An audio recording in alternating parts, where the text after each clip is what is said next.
Hi everyone, welcome to our first online class. So today we're going to talk about chapter 2, 2.1 population models, 2.2 equilibrium solution, and stability. Okay, so do you remember what we learned in chapter 1? So in chapter 1, we talk about first order ordinary differential equations. And in sessions 1.3, we talk about the theorem of existence and uniqueness. Okay, and this theorem works for all first order ODE. Okay, but in order to solve some ODE, we're not able to solve all the first order ODE. We're only able to solve some types of it. So that's why 1.2 and 1.4, we talk about the separable ODE, right? And 1.5, we talk about the first order linear ODE, where we can use the integrating factor method to solve that. And 1.6, we talk about where we can use substitution methods. Okay, that includes the homogeneous equations and Bernoulli equations, right? Okay, so today in chapter 2, we're going to continue. So today we're going to look at the type of ODE is called autonomous ODE. It has the form that the right-hand side is only a function of y. So you can see this is actually a special case of a separable ODE, right? So today we're gonna make sketches for two types of plots. First is the direction field, and second we're gonna plot the rate of change dp dt versus p of t, where p of t is the population. Okay, so first case, population model. The rate of change of p of t is proportional to p of t itself, right? So here, beta of t, we call it the number of birth per units of population per units of time at time t. So this is the birth rate. And delta of t is the number of deaths per unit of population per unit of time at time t. So this is death rate. Okay, so that's why the growth rate. Okay, so beta is the birth rate. Delta is the death rate. Okay, and when we use beta minus delta, this will give us the growth rate. Okay, so that's why dp dt is the growth rate times p of t. Alright, so here we can see if beta is greater than delta, then we have more birth. Okay, so we have population growth. If beta is less than delta, then we have more death. It means we have population decay. Okay? So critical points. So what are critical points? Similar to the definition in Calculus 1, critical points are the points at which the derivative equals to 0. Okay? So when we are at a critical point, we stay at the critical point because the rate of change is 0. So that's why critical points also called equilibrium points. Okay, so a critical point is unstable if solution curves are going away from the equilibrium solution when t increases. A critical point is stable if the solution curves are approaching the equilibrium solution when t increases. A critical point is semi-stable if it looks stable on one side and unstable on the other side. So we will work on example 1 and then I will show you what those means. Okay? Alright. So example 1, we want to draw the solution curves of the following differential equations. So here, we're not solving the differential equation, but we can use the property of critical points and equilibrium solutions can help us to sketch a solution curve of the differential equation. Okay, so we're just sketching. We're not actually solving the differential equation. Okay, so what are the steps? So first step, in order to find critical points, you want to set it equal to 0. Let me use backpack. Okay. Alright, so that is the first steps. So we have 2x minus 3, x squared minus 25 equals to 0. Okay, so how can we solve for x?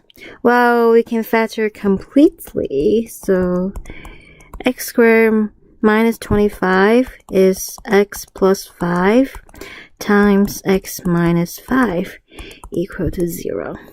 So what are the critical points? So here we get x equals to 3 over 2, right? Here we get x equals to minus 5. Here we have x equals to 5, right? Okay, next. What do we do next? We're gonna draw the face. Oops. Alright. Diagram. So what is phase diagram? So we first draw the real number line. Maybe I draw too big. Okay, let me zoom in a little bit. Okay, so phase diagram, I draw it here.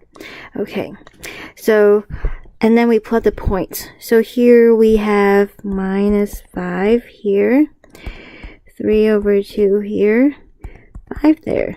Okay, so we only need to plot the critical points on the real number line. And then, based on dxdt, you can see now, those 3 points, divide my interval, the real line into 4 pieces.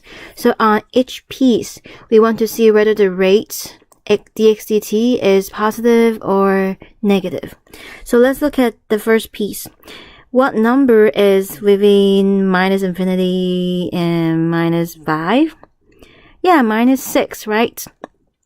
So we can plug in minus 6 into the dxdt. So we know dxdt. I like to plug the numbers into the factor form because then I can tell each factor is positive or negative. Let's look at the first factor, 2x minus 3. If x is negative 6, this guy is negative. Second factor, if x equals negative 6, we have minus 1, right? Minus 1 is negative.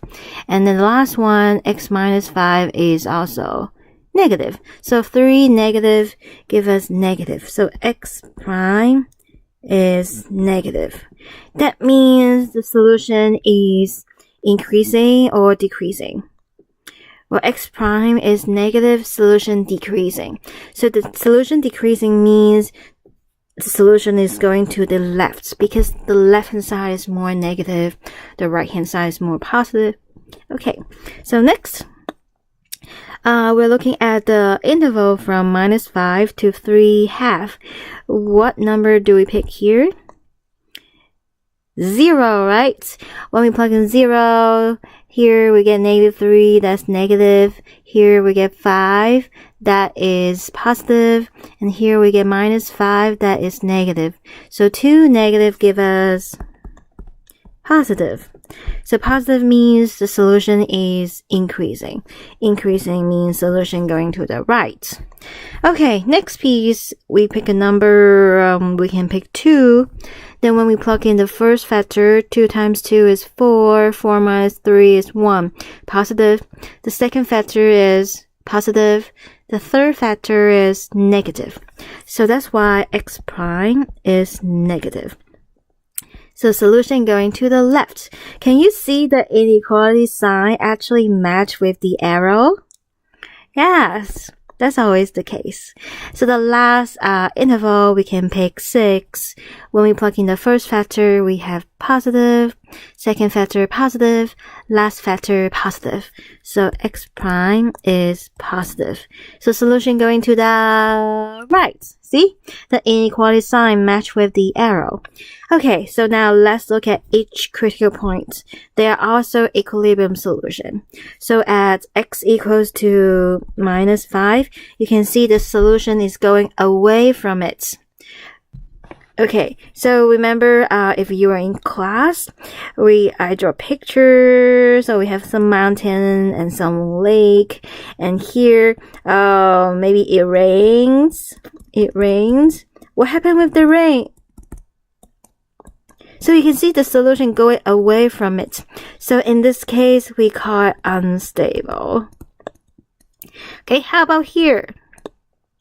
Well, the rain just get in it and maybe it form a lake, right? So the water just get in here and then stays here. So this guy is stable. And so that's why here, let me erase my picture. Okay, let's come back. So you can see the critical points x equals to -5. Solution is going away from it. So that's why this point is unstable. And for the solution 3/2, for the critical point 3/2, the solution is going toward it. So that's why here we have stable. And then for 5, we see solution going away from it. Okay, so that's why we have unstable. Okay, so that is the second step. So first step, we figure out the critical point. Second step, we draw the phase diagram. And then the third step, we're going to draw the solution curves. So how do we draw the solution curves? First of all, we look at the critical points. They are, so let me draw the x, y axis. So we have x axis and y axis. Let me draw a straight line. It's so hard to draw a straight line. Okay, so let me, so you can see the independent variable is t, dependent variable is x in this case. Okay, let me use other colors to draw it. Let's use purple. Okay, so first of all, we draw the equilibrium solution. Because at the equilibrium solution, the rate of change is 0. It means x just stay there. Okay, no change at all for all time t. Okay, so 3/2 probably okay. So 3/2 is here. Okay, so we draw a horizontal line here because it stays there. -5. Let's say here is -5, and then we draw horizontal line there, and also we have 5. So we oops. Okay, great. So after we draw the equilibrium solution, okay, then look at the phase diagram. You can see here, for x is less than -5, solution is increasing or decreasing? Decrease, right? What does decrease means? So decrease, so here we know this is increase. Here we know is decrease. So it should be going down, right? So we go down. Okay, but we cannot cross the line -5, right? So that's why you're approaching it.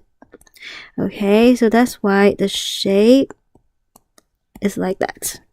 Okay, between -5 and 3/2, we have increasing. So increasing, go up, but you don't want to cross the line, so that's why it becomes curvy like that. So here, don't draw me a parentheses or like an S.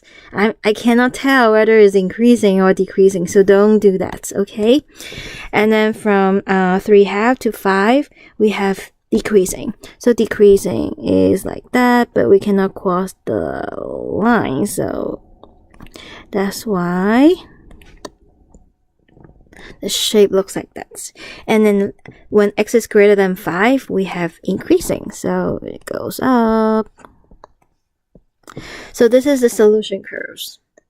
Okay, so I can ask you one more question. So, questions. Alright, if my solution x of t passes through the point, let's say 1, 0, how do we find the limits when t goes to infinity of x of t? Well, 1, 0, where's 1, 0? Probably like here, right? So 1, 0. Then you can think about what happens. So follow the slope field. This is like my solution. So you can see my solution is approaching to 3/2. Okay? So we can answer some questions like that. Okay? So don't forget that if you have any questions, you can always print screen and email me or visit the online office hours. Okay? Let's go to the next. And when you watch the video, it's good. You can always control the speed. You can pause, and you can play multiple times. Okay. Let's continue with this problem. Okay, so what is the first step? The first step is we find the critical points, right? So we get 3x plus 7, 5x minus 2, x minus 4. Okay, so we set it equal to 0. This guy, it gives us what are the critical points? This gives us negative 7 over 3. This gives us 2 over 5. This gives us 4. Okay, so we have 3 critical points. And then for the phase diagram, so we draw the real number line and plot those points. Negative 7/3 here, 2/5 here, 4 here, right? Okay, so on the first piece, what number do we pick? 7/3 is like 2 point something, right? So we can pick negative 3. So when we pick negative 3, negative 3 times 3 is negative 9, negative 9 plus 7 is negative 2. So the first factor is negative. The second factor you can see square, always positive. And then the last factor, negative 3 minus 4 is negative, negative cube is negative. So we have the first factor and the third factor, negative 2, negative, make it positive. Positive solution going to the right. Okay, second interval, what number do we pick here? Yeah, 0. So we put in the first factor, 7, positive. Second factor, always positive. Third factor, negative. And cube is also negative. So x prime is negative. Solution going to the left. Okay, see the inequality sign and the arrows always match. And then what number do we pick next? Yes, 1. So the first factor is positive, second factor is positive, the last factor is negative, right? Negative cube is also negative. Oh, we can see this is also negative. And last, we can pick number 5. Then the first factor is positive, second factor always positive, third factor, which is 5, so 1, right? 1 is positive, so we have all positive. Okay, so let's look at the first equilibrium solution. We have solution going toward it. So we have stable. Second, you can see on one side, solution is going towards it. On the other side, the solution is going away from it. So we have semi-stable. And the last one, you can see solutions going away from it. That's why here we have unstable. Okay, 3, we're ready to draw the solution curves. So first we draw the x-axis and in this case it's t-axis and x-axis. Okay, let me use purple again. Okay, so -7/3. So -7/3 here. And 2/5 positive here. And 4 is here. Okay. Oops. It's so sensitive. Okay. All right.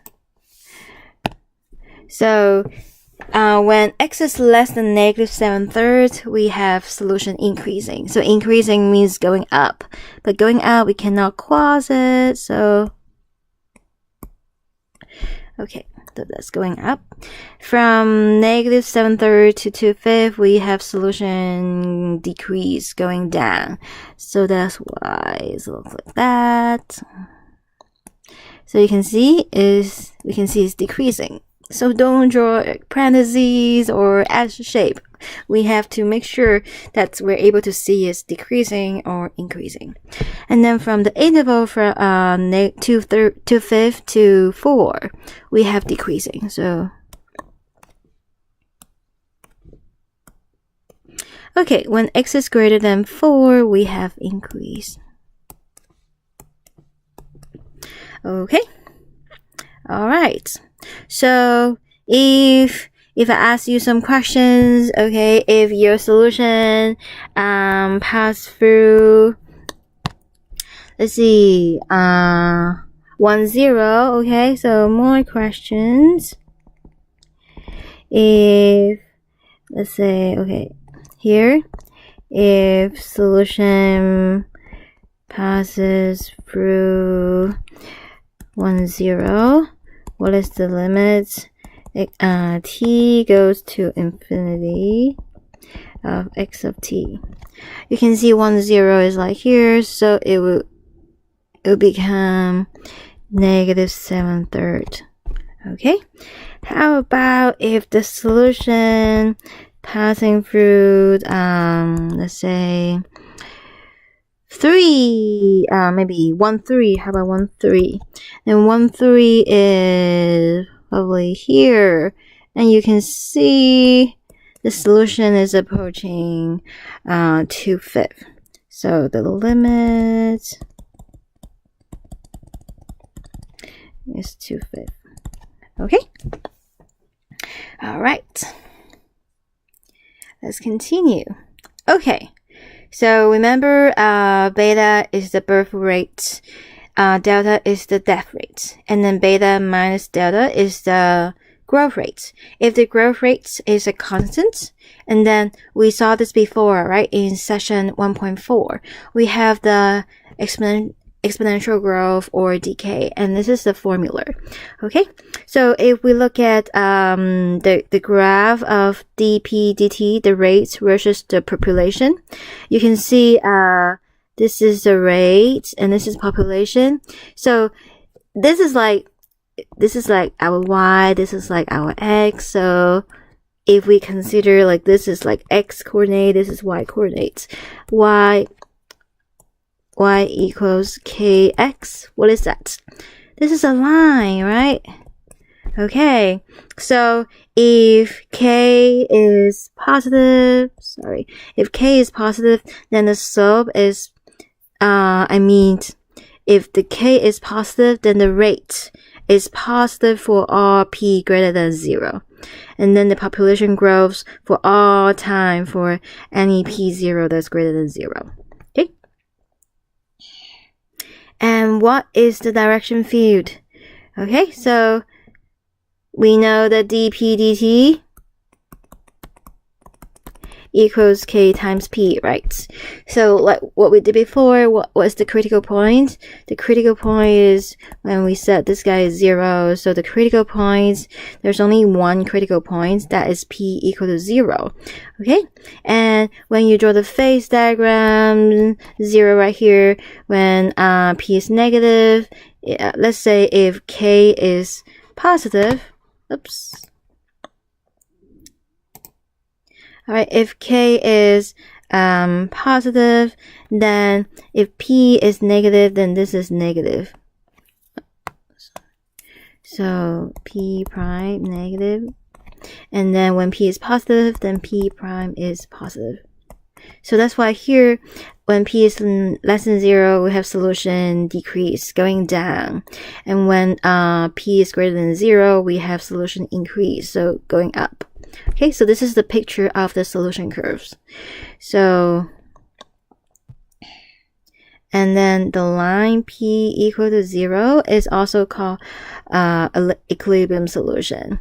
If the population is initially 0, it stays 0 for all time. However, yes, the solution is, if it's, even though it's small, a little bit greater than 0, then it will grow for all time. Okay, and you can see this critical point is unstable because the solutions are going away from it. Okay. Alright, so this is example 2. Suppose an alligator population number 100 initially, and death rate is 0. So none of the alligator is dying. If the birth rate is beta equals 0.0005p, and thus increases as the population does, find the alligator population after 10 years. Okay, so here, remember the formula, dp dt is the birth rate minus death rate times p, right? And here the birth rate is 0.0005p, and the death rate is 0, and then you multiply by p, so the answer is 0.0005p squared. We want to solve this differential equation, okay? So how do we solve it? We have dp, because it's separable, we both sides divided by p squared, and then we can keep the 0.005 on the right, dt. Okay, so now we make sure all the p on the left, all the t on the right, we can integrate both sides. Okay, the left hand side, 1 over p squared is like p to the minus 2, right? We add 1 to the exponent, then we get p to the minus 1 over minus 1 is the same as multiply by minus 1, equals to the right hand side 0.0005t. Okay, so, and then plus c, don't forget the constant c. Okay, so what is that? Is the same as minus 1 over p is 0.0005t plus c. How do we find the c? We use initial condition to find the c, right? The alligator population number 100 initially. It means p of 0 is 100. So we plug in p is 100. And we plug in t is 0. Oh, so c is minus 100.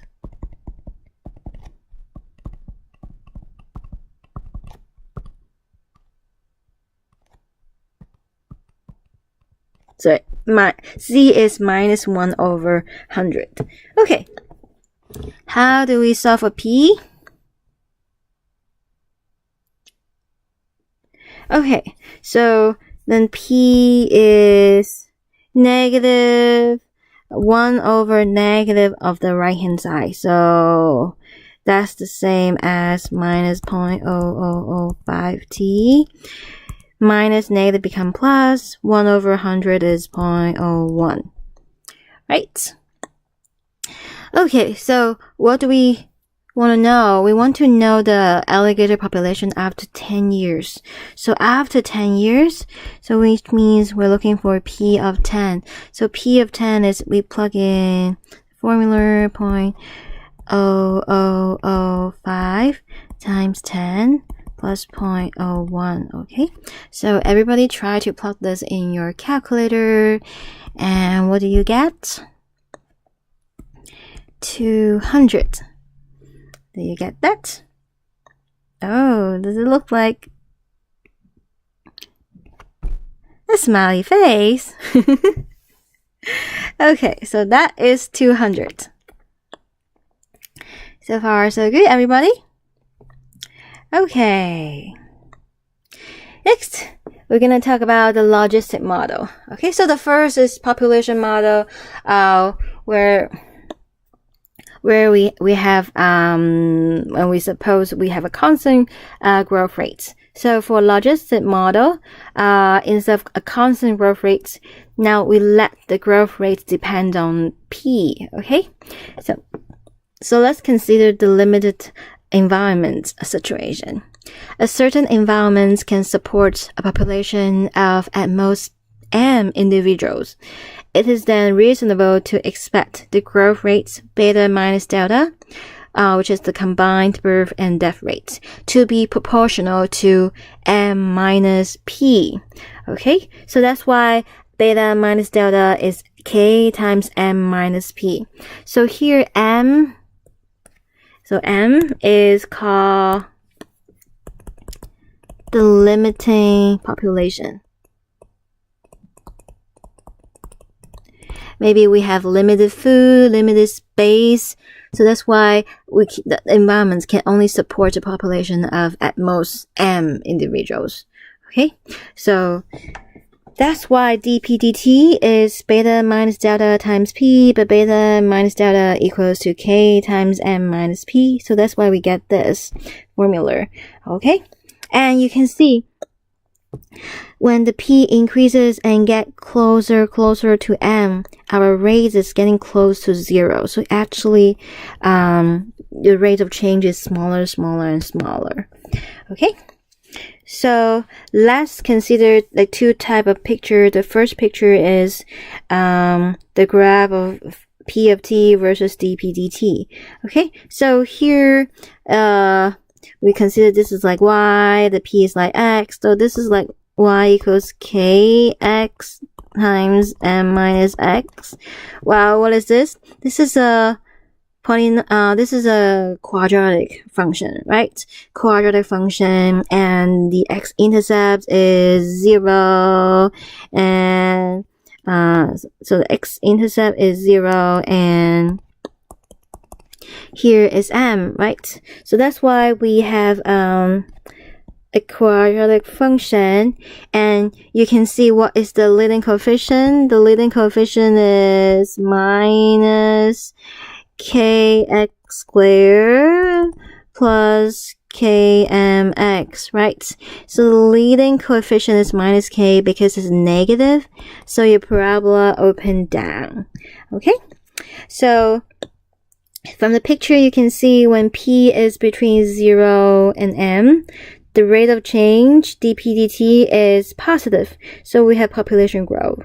Okay, and when p is less than 0 or p is greater than m, then the rate of change is negative, so we have population decay. So the critical points are p equal to 0 and p equals to m. Okay, and alright, so let me see, do we have solution curve? Okay, let's go to see the solution curves. So remember dp dt equals to let me see, kp m minus p. So that's why if we draw the phase diagram, we have 0 and m. Okay, when x is less than 0, p is negative. This guy is also this guy is positive, so we have negative. Solution going decreasing, okay? And from p less than m and greater than 0, we have solution increase, okay? P prime is positive, and then we have p prime is negative. So that's why here, the picture, when p is less than 0, we have solution decreasing. P between 0 and m, we have solution increasing, and when p is greater than m, we have solution decreasing. So 0 is unstable. M is stable. Okay? All right. Okay, let's come back. So here we not only just get the solution curve and make a sketch, we actually need to solve the differential equation. So how do we solve this differential equation? So are you ready? Okay. If we call something we learned in Calculus 2, partial fraction. Do you still remember partial fraction? I hope you do. Okay, so let's do it. Okay, so first of all, we want to move the p to the left. So then we have dp and then over p and m minus p. And then the right hand side, we still have the k, right? Now we can integrate both sides. Okay, so you can see the left hand side we have a rational function, and the denominator we have two distinct linear factors. Okay, so we know that we're able to split into simple proper fraction. Okay, so the general method is you're gonna set it up as like this, and then you're gonna create a denominator, and then you solve for a and b. Okay, so actually there's a trick here. Okay, so if you can notice that here, if you can notice that I can put m multiplied by m and divided by m. Okay, what we can do is the left hand side, we also factor out the m in the denominator.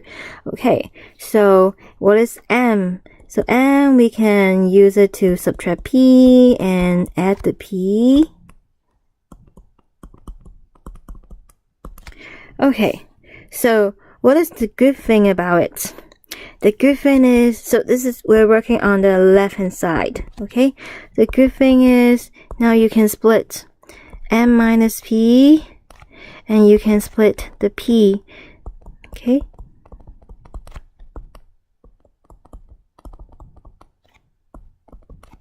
so wow, the first one is just 1 over p, and the second one we have 1 over m minus p, right?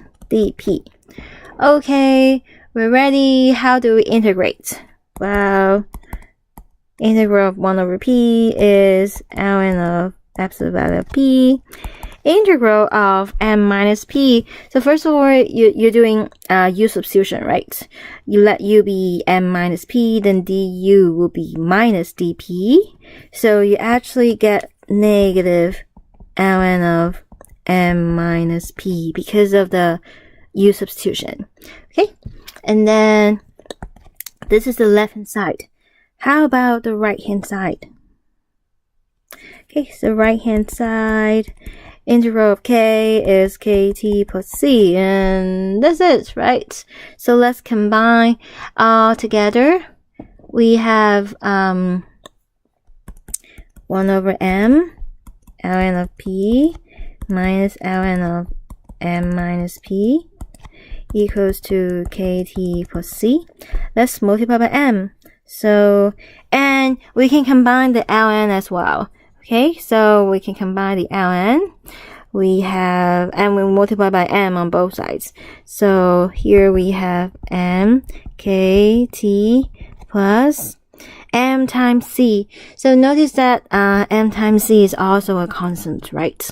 And on the left, ln of p minus ln of m minus p is the same as ln of p over m minus p. We are using the property of log function. Okay, so how can we solve for p? We can both sides raise to the power of e. So the left we have absolute value of p over m minus p. The right hand side we have e to the mkt times e to the mc, right? But remember, we learned this trick before. In order to get rid of the absolute value, we can rename it to be a new constant d. Then it can help us to get rid of the absolute value. Okay? So that's why here we have p over m minus p equals to e to the kmt times d. Okay? So how do we solve for d? Well, use initial condition. So the initial condition, p of 0 is p0. So we plug in p is p0. We plug in t is 0. So e to the 0 is 1. Oh, so that is our d, right? So that's why p over m minus p equals to e to the kmt p0 over m minus p0. Okay, so how do we solve for p? Well, we multiply by the denominator, right? So we multiply by the denominator m minus p. We have p equals to e to the kmt times p0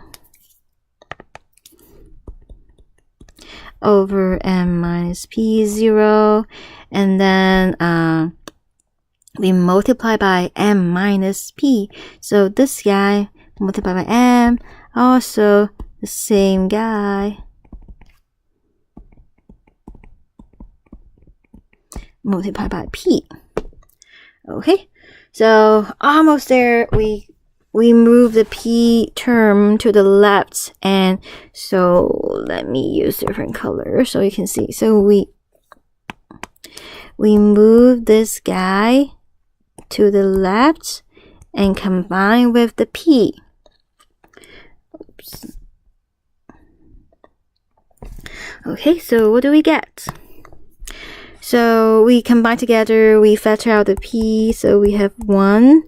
Now become plus e to the kmt p0 over m minus p0 equals e to the kmt times m times p0 over m minus p0. Okay, almost there. So p is then e to the kmt times m p0 over m minus p0 all over 1 plus e to the kmt p0 over m minus p0. I don't want to see fraction in a fraction, so let's multiply by the top and the bottom by m minus p0. So that will give us e to the kmt and p0. The denominator just cancels, right? And then here, when we distribute it, we have m minus p0, and then when we distribute with this guy, the denominator cancel. So we have plus e to the kmt times p0. Okay, alright. So you might ask, they don't look quite the same. Are they the same? Actually, they are the same. If you divided both the numerator and denominator, multiply by e to the minus kmt, you can get the formula here. Okay? So they are the same. So we have successfully derived the formula. So when you see the logistic model, you can use this formula. You don't need to derive it again. Okay, and you might ask, oh, this formula is so complicated. How do I memorize it in the exam? Well, you don't need to memorize it because I will provide you this formula in the exam. Okay? All right. Okay. Let's see how we can use the how can we solve example 3. Okay. All right. So example 3. Suppose that in 1885, the population of a certain county was 50 million and was growing at a rate of 750,000 people per year at that time. Suppose also in 1940, its population was 100 million and was then growing at the rate of 1 million per year. Assume that this population satisfied the logistic equation. Determine both the limiting population M and the predicted population for the year 2000. Okay, so we know that we have the logistic model.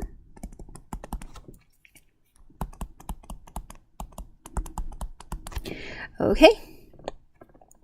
So here, and we also know the formula. What is the formula?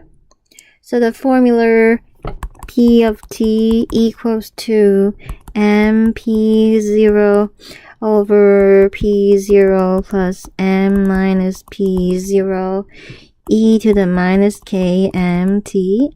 Okay, so we have this formula. So in order to use the formula, we need to figure out the K and the M, right? We have to figure out that. Okay, so now let's see. In 1885, we have the population is 50 million and was growing at a rate of, so the rate of change is, so let's use million as our unit. Then 750,000 is like 0.75 million. Okay, so far so good. So use this information, we can plug in, we get 0.75 equals to K, P is 50, and minus P is 50. Okay, and in 1940, all right, the population is 100 and the rate of change is 1 million per year. So we plug this in, we get 1 equals K times 100 and minus 100. So you can see we have two equations and 2 unknowns. We should be able to solve it. So how can we solve it? Alright, let's call this equation 1 and this is equation 2. Okay. Can you see I can eliminate the K by using equation 2 over equation 1. Okay, then on the left hand side we have 1 over 0.75. Do you know what is 0.75? That's actually 3/4, right? And then on the right hand side, K over K cancel.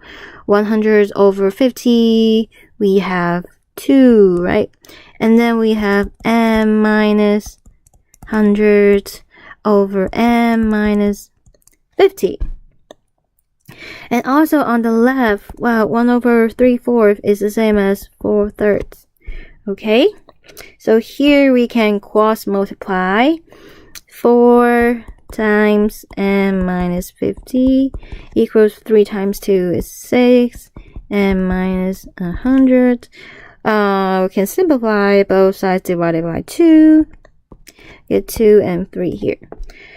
Okay. Next, we're gonna multiply out 2M minus 2 times 50 is 100. This is 3m minus 3 times 100 is 300. Okay, both sides subtract 2m. We get m on the left. Both sides add 300. We have 300 minus 100 is 200. You can see m is 200. Then we can plug in, let's see. Okay, then we can plug in equation 2 to find the k. Okay, I would like to plug in equation 2 instead of equation 1. In equation 1, you see there's 0.75. So it's easier to plug in equation 2. So 1 equals k times 100. M is 200. Well, 200 minus 100 is 100. Well, k is then 1 over 10,000. So it's 0.0001. Right? Okay. So now let's see. We get k and we get m. What is P0? We still need to find P0, okay? So it depends on how you define your t, okay? So here, if I define my in the 1940 to be t is 0, okay? Then P0, which is the population at that time, is 1,000,000. You can also pick the year 1885, but I think when I use 1940, the number is easier to calculate. Okay, so if we define 1940 is T0, what is the year? 2000. That corresponds to, what's the difference between 2000 and 1940? Yes, that is 60. So now we're ready because we know m, we know k, we know P0, we know t. We're ready to plug in our formula. So P of 60 equals to m is 200. P0 100 over P0 100. M 200 minus P0 100 is 100. E to the minus k is 0.0001 times m is 200 times t is 60. Okay, so I really hope that you can plug this in your calculator. So pause the video and try to plug this number in your calculator. Okay, are you ready? What do you get? The answer is 153.7 millions. Does it make sense? Yeah, you can see this number is bigger than 100, right? I mean, it makes sense because the population is increasing. So the number after 60 years is bigger than 100, and it's less than the limiting population, which is 200. So yes. So this is our answer for example 3. Okay, yeah, so this session is not easy. So and yeah, sometimes the formula are complicated and need more time to understand. So I really hope that you can maybe watch the video, pause in some steps and think about more, and then maybe watch the videos a couple times. And remember, if you have questions, you can always print screen and ask me. Okay. Alright, so let's pause here and then I'm gonna make another video for the continue, okay?